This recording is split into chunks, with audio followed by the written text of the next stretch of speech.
would not accept those books as canonical. Well, there do exist some who only ever quote from the Hebrew Bible. Even though the early church fathers knew about the Apocrypha, it was very rarely quoted, and it seems to have been rejected. Okay?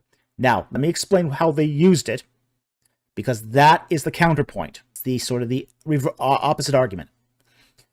We do find sparse referencing of the Apocrypha in some of the early church fathers. No question about this.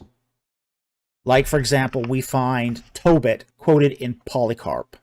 Clement quotes wisdom. Okay? As for Clement of Rome in particular, if you look at the Muratorian fragment, which in my opinion came from the Church of Rome, it does talk about the fact that they use the Book of Wisdom. And as I said, if you take 1 Clement while you hold a Muratorian fragment in your hand, it fits.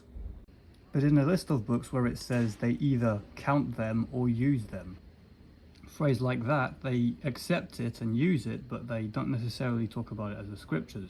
Many scholars believe it's a late 2nd century canon of New Testament books, and the earliest canon of the New Testament scriptures likely originated in Rome.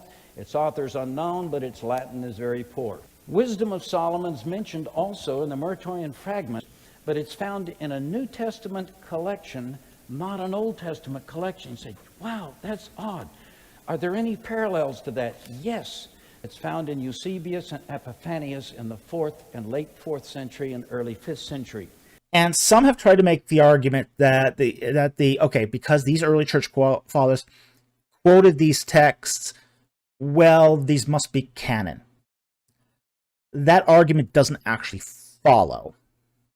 And the reason it doesn't follow is because the early church fathers quoted many sources. And some sources they quoted a lot more than the Apocrypha. For example, Plato was incredibly widely quoted, particularly his Republic and the Timaeus. The Timaeus is the other one, Plato's text that's widely quoted across all church fathers. And now here's another thing about the church in